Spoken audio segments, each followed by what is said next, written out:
Good morning, Hampton Academy Sharks. I'm Isabel Martins. And I'm Andre Mama. Today is Thursday, November 10th, 2022. Today is an A Day. This week we are featuring a segment on 6th grade social studies activities, A segment on 6th grade Spanish class, and a segment on the recent beach cleanup.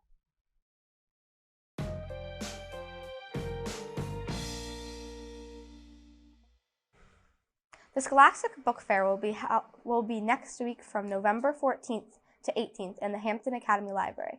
The fair will be open to students each school day and will also be open to families during conferences on November 17th from 4 to 7 p.m. Preview books from the fair, set up an e-wallet account, shop online on our Book Fair homepage, bookfairs.scholastic.com, Hampton Academy.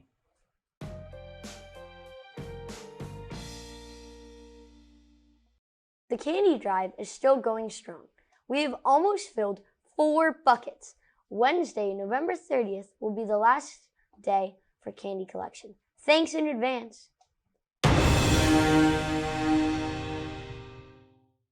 The Student Council Thanksgiving Food Drive continues through the next Friday, November 18th. Please help support those in need. Bring your food donations to your homeroom. Take a look at this picture of items you can bring in. Thank you for your support.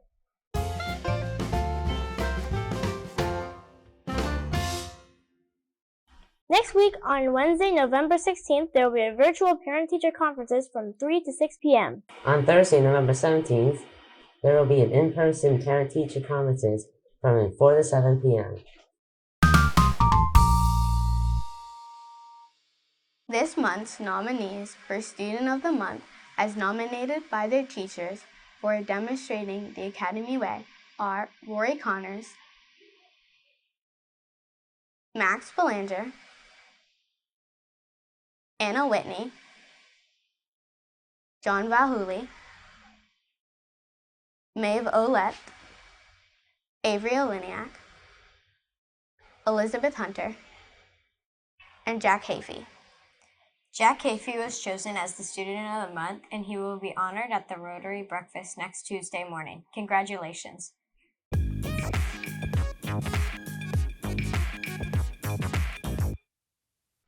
In honor of Veterans Day this week, Anthony D. had a chance to meet with a veteran and speak with him about his service. Please take a look.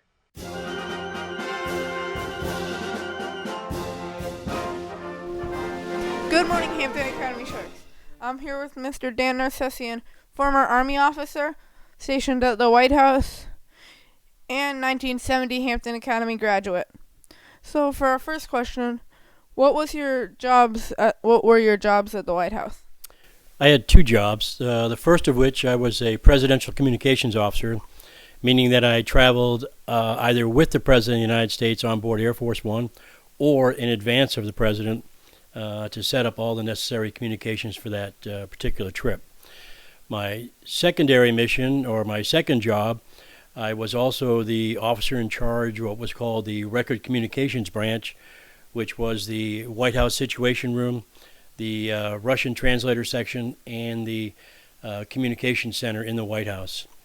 And one of my other functions was also I was on a rotation with other officers who would go to Camp David every 3 or 4 weekends. And then, so second question, what did you have to do to get assigned to the White House? Well, with my background in the military in communications and telecommunications, and things that I had done in the military as far as passing several tests, passing several oral boards, and then finally, when I was at the first Gulf War, waiting for my security clearances to come in. Once they came in, that took about 15 months, and then I was stationed at the White House. Okay, and now, so what was your military background? Pretty much telecommunications, communications in general. I was a paratrooper for many years, meaning I jumped out of airplanes, and I was stationed all over the world, in Japan and Germany, the Middle East, and the Pentagon, the White House, Fort Bragg. Thank you for being on Chuck News, and thank you for your service. My pleasure. Thank you very much for having me.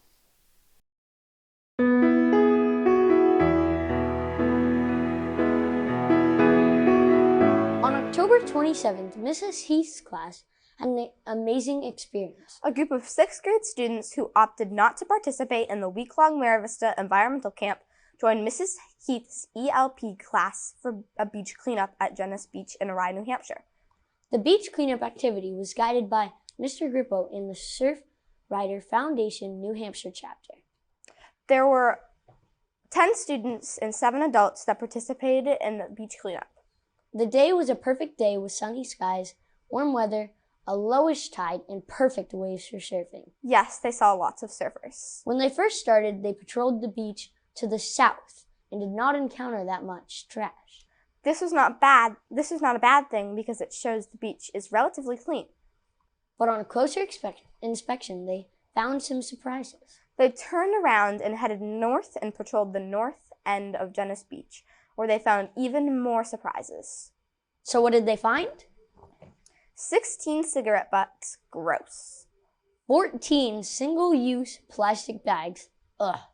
1 whole uneaten pineapple. Yum. 1 half-eaten watermelon. Someone had a good snack. 1 fishing buoy. And a bunch more. In total, they cleared over 20 pounds of trash from the beach. Sometimes the beach looks very clean, but it is not. It all is our responsibility to make smart choices and reduce our plastics and other non-biodegradable and non-recyclable items as much as possible. These students made a difference, and the beach thanks them for their hard work.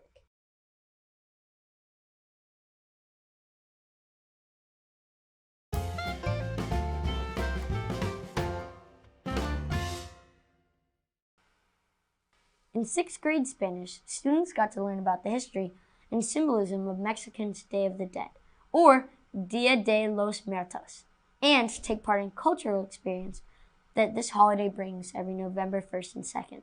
Leah spoke with a couple of students from Spanish class. Check it out! In 6th grade Spanish, we got to learn about the history and symbols of Day of the Dead. Amelia, can you please tell us more about it?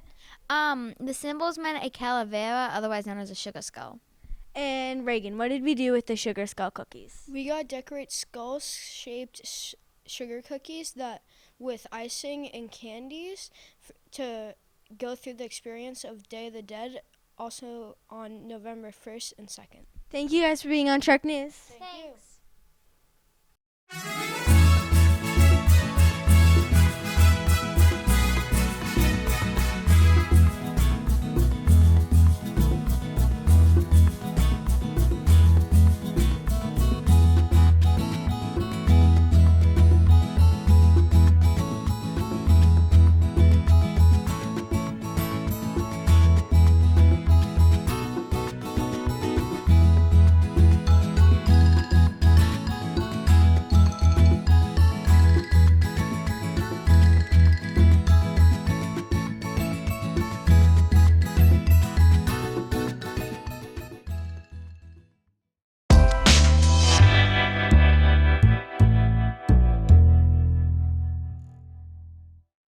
Good morning, Hampton Academy Sharks, and today I am here with Miss Duffy's class on what they are doing. So, Callie, what are you guys learning about? So we're learning about what people who were in caves wrote and what they did. Like there were handprints, and they would draw like bulls and stuff like that. Okay, cool. And what's the activity you guys did that you based off of it? So we were learning what the cavemen drew like on the caves. So we would use crayons and draw it on like a little paper case. And then when we were done with our drawings, we would slide a little piece of black paper in. And then if you move this around, you can actually see what we drew. And the drawings resembled some of the things that the cavemen were like hunting. They were trying to make sure that they get like good fortune. Oh, that's very interesting, guys. Thank you guys for being on Shark News. Thank you. Thank you.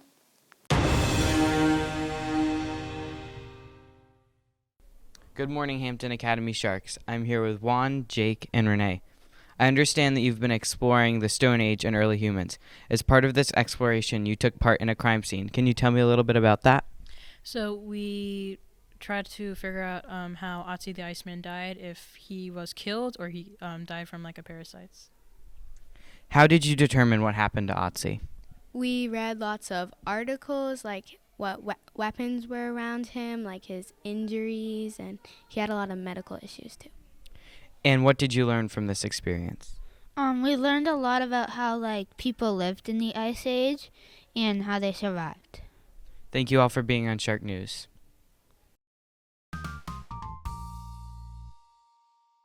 Here is this week's recycling tip. This tip comes from earthday.org. Recycling only works when like materials are together. Unfortunately, items like plastic-coated coffee cups, laminated paper, and paper bubble wrap involved from the mail can't ever be separated, which means they're trash. Solution: try to avoid buying non-recyclable material that can't be separated.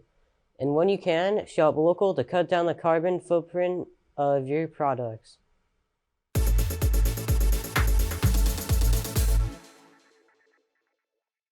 And now for the weather. Today we will have sunny skies. The high temperature will be 66 degrees. Friday we will have mostly cloudy skies early with showers developing later in the day. The high temperature will be 70 degrees. Saturday we will have clearing skies after some morning light rain. The high temperature will be 70 degrees. Sunday it will be partly cloudy.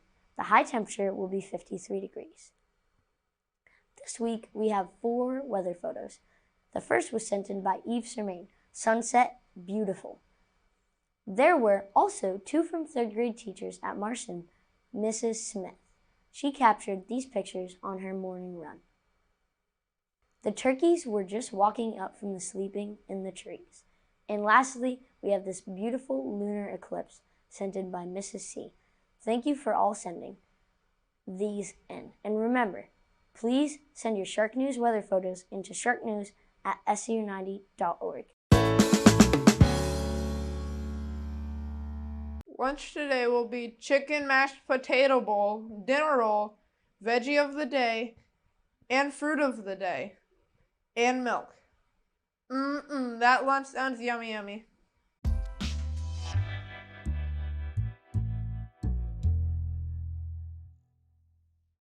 Celebrating their birthdays tomorrow are Alyssa Marmaleo and Brielle Hanley.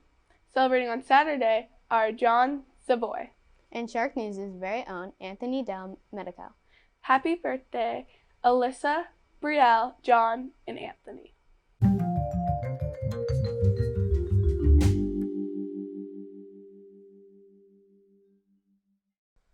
Our fact of the day is something for you to guess. It is said that catching a falling leaf is good luck. Some people believe that you should do this. If you catch one, what should you do?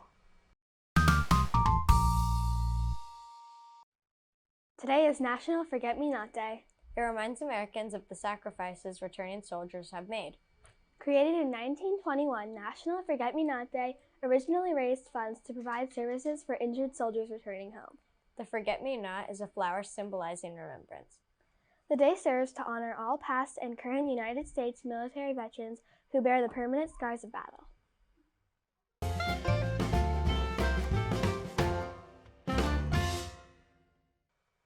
Our Saturday is in honor of Veterans Day, and it is from Barack Obama, who was the 44th President of the United States. Veterans Day, he said, "It's about how we treat our veterans every single day of the year. It's about making sure they have care, the care they need, and the benefits that they've earned when they come home. It's about serving all of them as well as they have served the United States of America. Barack Obama."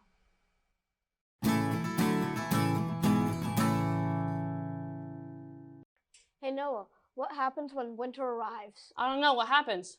Autumn leaves. Our answer to the fact of the day is this. There is a saying that you'll have a happy month next year for every leaf you catch. It's an old belief first recorded in the 1800s. And it is said that you should make a wish if you catch one. So the next time you see a falling leaf, grab it for good luck and make a wish. Remember, before you speak, text, chat, or post, ask yourself, Is it kind? Is it true? And is it necessary? Remember the Academy way. Manage yourself. Act responsibly. And respect yourself and others. Go out there and make it a great day.